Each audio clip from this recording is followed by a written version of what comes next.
বহু যুগ ধরে ঝাড়গ্রাম জেলার সাঁকরাইলের জঙ্গলকুরচি গ্রামে রয়েছে বড়াম থান। কমিটির সদস্যদের বড়াম দেবীর স্বপ্ন দেন তাকে পুজো করার জন্য।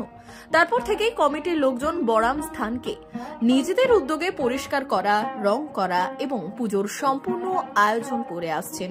পৌষ সংক্রান্তির দিনে এই বড়াম থানে প্রচুর ভক্তদের সমাগম হয়।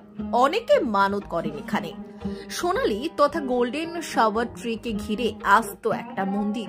ঝাড়গ্রাম জেলায় যা বড়াম থান নামেই বেশি পরিচিত। সাঁকরাইল ব্লকের কল্টিকড়ি গ্রাম পঞ্চায়েতের জঙ্গলকুরচি গ্রামে রয়েছে বড়াম থান। মকর সংক্রান্তির দিনে মনস্কামনা পূরণে সেই সোনালী গাছের নিচে হাতি আর ঘোড়ার পুজো দিলেন জেলার হাজার হাজার মানুষ। জাতি ধর্মের বেড়াজাল পেরিয়ে গ্রামের যুবকরাই বড়াম মায়ের পুজোর নেপথ্য কারিগর। এখন জোর কদমে চলছে পুজোর প্রস্তুতি পর্ব। 14 জানুয়ারি বড়াম থানে পুজো উদ্বোধনে গোপীবল্লভপুরের বিধায়ক ডক্টর খগেন্দ্রনাথ মাহাতো উপস্থিত থাকবেন। সেই দিনে এলাকার বয়স্ক ও দুস্থদের জামা কাপড় সহ কম্বল বিতরণ করা হয়। এছাড়াও সংক্রান্তির পরের দিনে থাকছে খিচুড়ি প্রসাদ বিতরণ। উদ্যোক্তা বিষ্ণুপদ নায়েক জানিয়েছেন, পুজো ঘিরে সাংস্কৃতিক অনুষ্ঠানেরও আয়োজন করা হয়েছে। এটি হচ্ছে শ্রী শ্রী বড়াম মায়ের পুজো কমিটি। তো এইটি মন্দিরটি হচ্ছে বড়াম মায়ের মন্দির। বিগত 6 বছর ধরে আমরা এই মন্দিরে পুজো করছি। এই আমাদের কমিটির সমস্ত সদস্যরা মিলে, সঙ্গে হচ্ছে জঙ্গলকুরচির মানুষজনকে নিয়ে। তো এইভাবে পুজো চলতে চলতে আমাদের এটা বহুদিন আগে আমাদের কমিটির সদস্যদেরকে স্বপ্নাদেশ দিয়েছিল নাকি না এই মন্দিরে পুজো করতে হবে, এবং সেখান থেকে আস্তে আস্তে মানত শুরু হয়। এখন প্রতিনিয়ত মানুষ এখানে মানত করে যাচ্ছে, প্রতিনিয়ত পুজোও হয়ে যাচ্ছে।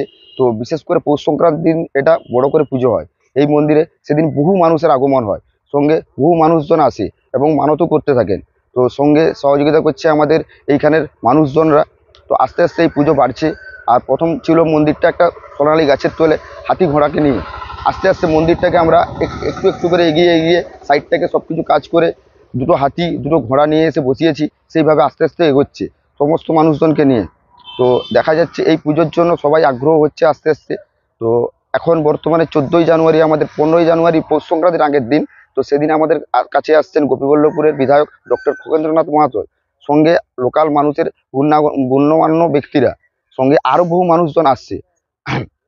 তো সেই দিন আমরা চেষ্টা করেছি কিছু কিছু দুস্থ মানুষজনকে পোশাক পরিচ্ছন্ন দেওয়ার জন্য, যারা কি পুজোতে ভালো মন্দ পোশাক পরতে পারে না। আমরা চেষ্টা করেছি তাদের কিছু কিছু মানুষজনকে পোশাক দেওয়ার জন্য, যেমন বাচ্চাদেরকে জামা কাপড়, বয়স্ক মানুষজনকে যারা আমার দাদু দিদার তুল্য মানুষ তাদেরকে কম্বল, শাড়ি এইসব।